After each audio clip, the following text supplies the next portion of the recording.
I was about 5 miles into an 8 mile race, but the distance wasn't the challenge on this particular day. I'm an experienced trail runner, so completing an 8 mile trail race in Colorado isn't really a huge deal for me. I've done that a lot of times. But this wasn't just a running race. This was what's called a Spartan race. An 8 mile Spartan race adds in 22 obscenely difficult physical obstacles that required significant strength, accompanying mud, dirt, and hills, and it was all on a military base. And it was incredibly hot. I was mildly prepared, or so I thought anyway, until I hit the wall. I don't mean that metaphorically. I mean, one of the obstacles was this like 10-foot vertical wall that you had to literally just climb over. It's more than halfway through the race. I had pushed hard and I'd been a bit cocky early on. I hadn't really hydrated or eaten well, and it was so dang hot.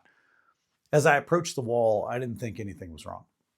I measured my steps, I picked up my pace, and I launched into the wall. But there was a failure to launch. My leg cramped mid jump, not like a little cramp, like a flattening cramp. I slammed into the dusty ground, writhing in pain. I'm unable to move, completely locked up, one leg seizing desperately. It's a race though, and people kept moving through, literally jumping over and climbing over me, making their way up the wall. I'm writhing in pain at the base of the wall, and people are literally stepping over me to advance. Then this angel arrives. No wings, no halo, just a tattooed CrossFit lady. Short hair, black backpack, I'll never forget her. She hands me, and I'm not making this up, she hands me a packet of mustard from McDonald's, the little free ones, the little free yellow mustards. She says, I know it's crazy, but eat this. It'll help. I promise. I've been there. Then she steps over me, climbs the wall, and disappears. My mouth is dry. I'm thirsty. I'm embarrassed. I'm literally rolling in the dirt, unable to stand. So I eat the mustard packet. I just squeeze the whole thing right down my throat. Friends, you're probably like me. You're thinking of that passage in Matthew's gospel where Jesus teaches about mustard seeds. Yeah, he tells a parable.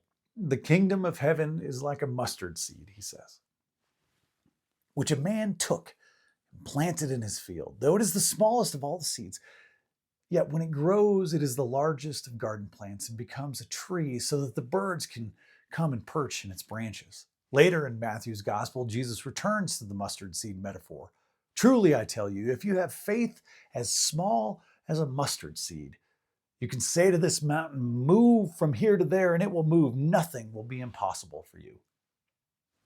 Okay, maybe you weren't directly connecting my mustard packet in the middle of an obstacle race story to Jesus teaching about faith, but I will connect those things for you now. See, I think faith is also like the story of my Spartan race.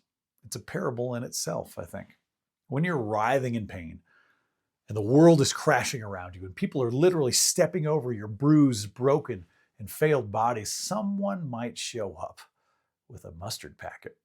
I failed to mention, at that point in my life, I kind of hated mustard, especially the cheap plastic packet McDonald's yellow mustard stuff. But I chose to trust that tattooed CrossFit lady. I was open to receiving help when it showed up. I had faith that this lady knew something I didn't. And friends, that mustard miraculously healed my cramp. I'm not kidding. It may as well have been the tears of Jesus himself. I was healed.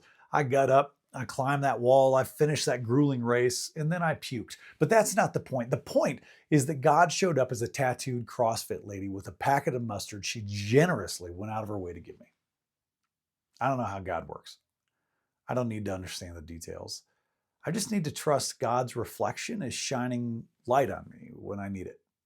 And it's typically reflected off of God's brilliant creation, the people around me. That was a sacred moment of connection for me. I don't know that lady's name. I'll never meet her again, but she was God that day. Trust people.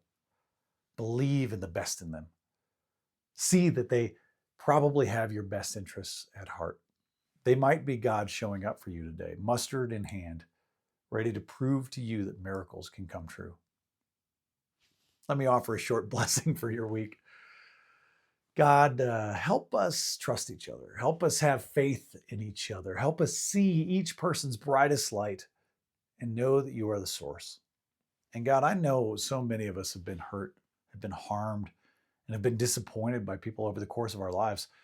Despite all that, help us have even just a little faith in each other, even faith as small as a mustard packet. Amen. Between is about you. Take this message into your life this week and transform the world around you by filling the space between you and every person you encounter with God's love, love that's yours to give away freely. My favorite church is the space between people. Now go with God's love and create the church between.